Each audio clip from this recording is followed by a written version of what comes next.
The smell of a hospital is the smell of quiet panic.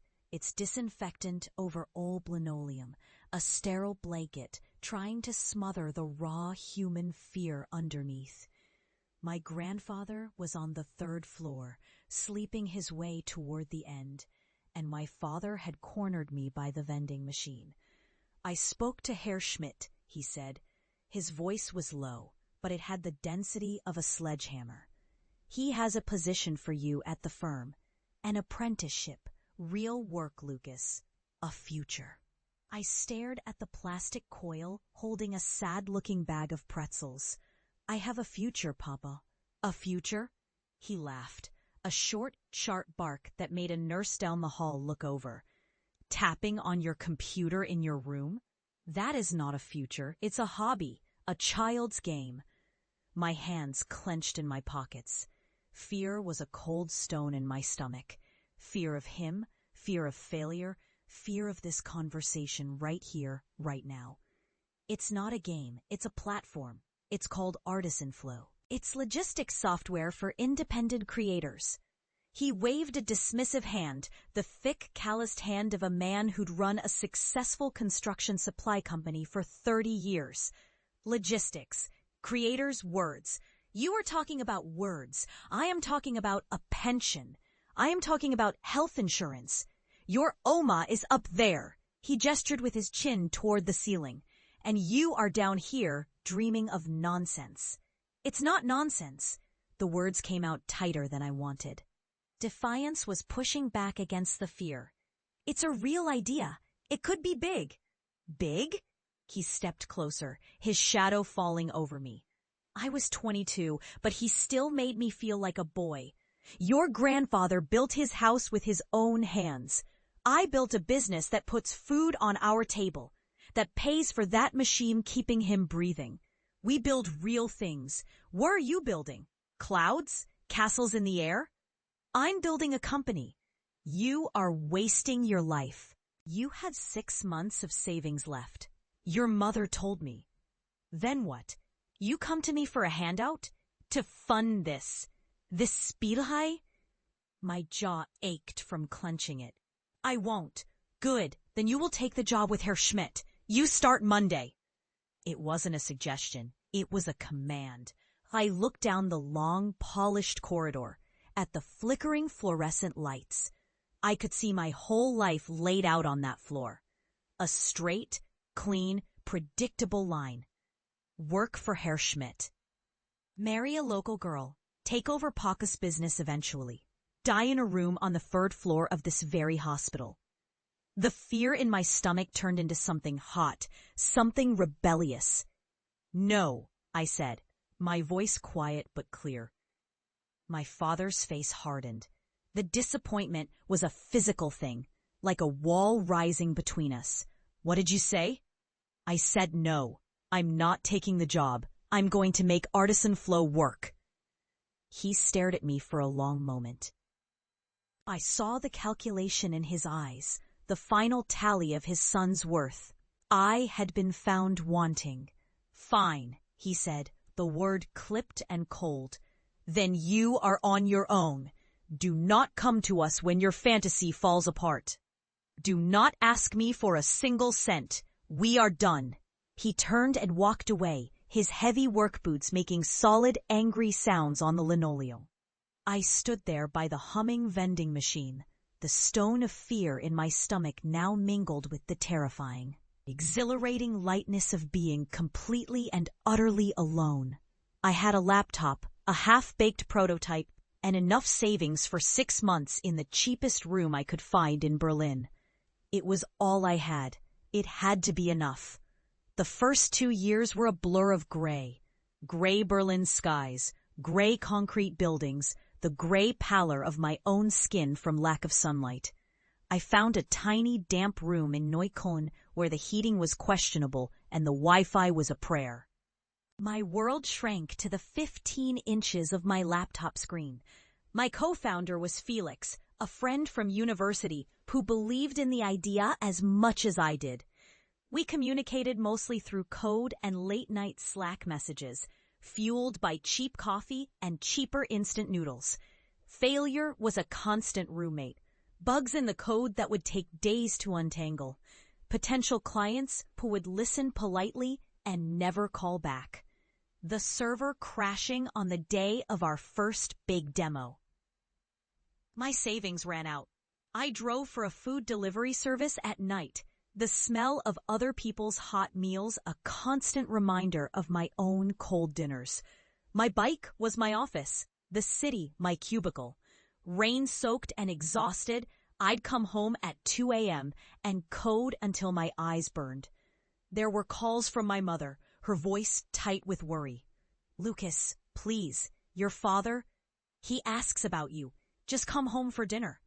"I'm busy, Mama." "Are you eating? You sound so tired." "I'm fine." I wasn't fine. I was terrified. The defiance that had sustained me in that hospital corridor was eroding, worn down by exhaustion and the gnawing loneliness. Felix was my only anchor. He was the optimist, the one who saw the flicker of light when all I saw was darkness. "We got one," he messaged me one Tuesday morning. "One what?" I typed back, my head thick with sleep. "One paying customer, a ceramicist in Scotland, €10 a month. We're officially a business, my friend." I stared at the screen. €10. It was nothing. It was everything. It was proof that one other person in the world, a complete stranger, believed our creation was worth paying for. That day, we celebrated with a beer at a spatty, the best beer I'd ever tasted. That €10 became 50, then 100. We weren't building a castle in the air. We were laying bricks. Small, insignificant bricks. But they were real. We worked out of a crowded co-working space, the air thick with the smell of ambition and stale pizza. We pitched to investors and were rejected 12 times. They said our market was too niche, our model unproven. My father's words echoed in their polite dismissals. A child's game. The 13th investor was a small angel fund run by a woman who used to sell her own jewelry on Etsy. She got it. She understood the pain point. She gave us €50,000. It felt like a billion. We quit our side jobs. We hired our first employee, a brilliant young coder named Lena. We finally had a real office, a small, bright space in Kreuzberg with a window that actually opened. The next 5 years were a different kind of struggle. Not the struggle for survival, but the struggle of growth. Managing people, payroll, marketing budgets, competitors who sprang up out of nowhere with more funding and slicker designs. There were still sleepless nights, but now they were spent staring at spreadsheets instead of lines of code. The fear never completely went away. It just changed its shape. It became the fear of letting my team down, of squandering the chance we had been given. ArtisanFlow grew. We weren't just a German company anymore. We had clients across Europe, then in North America, then Asia. We were the invisible backbone for thousands of small creators. The potters and painters and woodworkers, helping them ship their art around the world.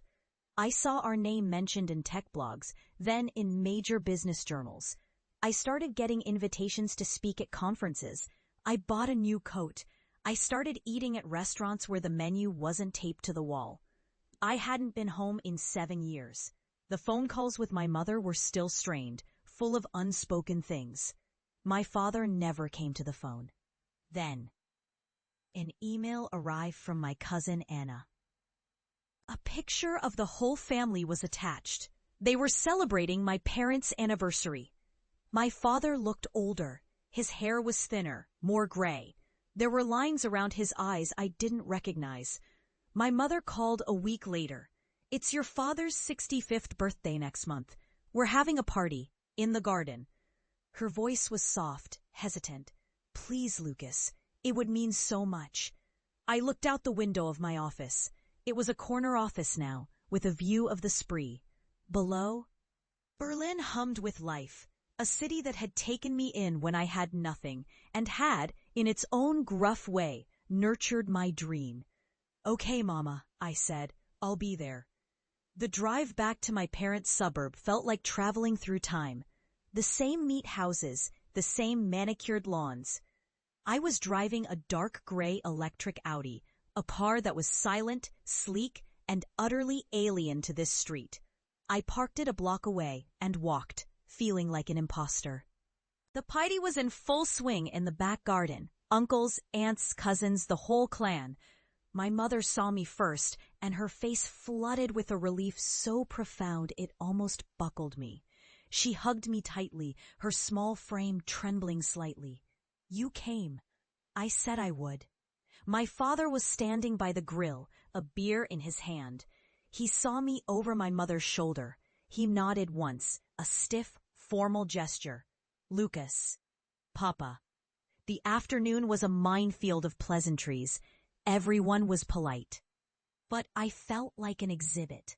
My Uncle Dieter, a man who believed the internet was for booking holidays and nothing more, cornered me by the hydrangeas. So, he said, taking a large gulp of beer, still playing with your computers? It's going well, thank you. Good, good. Your cousin Klaus is a manager at the bank now. A real career. He clapped me on the shoulder, a gesture that was meant to be friendly, but felt like a judgment. I just smiled and nodded. I didn't talk about my work. I didn't mention the 68 employees I had, or the new office we were opening in New York. I just asked about their children, their jobs, their health. I ate the bratwurst my father cooked. It tasted of home and of a life I had left behind. The moment came as I knew it would, but not in the way I expected. It wasn't me who brought it up. My cousin Anna, the one who'd sent the email, came running out of the house, her phone in her hand. Her face was pale. "Oh my God," she whispered, staring at her screen. She looked up, her eyes wide, and found me. Then she looked at my father. "Uncle Klaus, you need to see this." A small crowd gathered.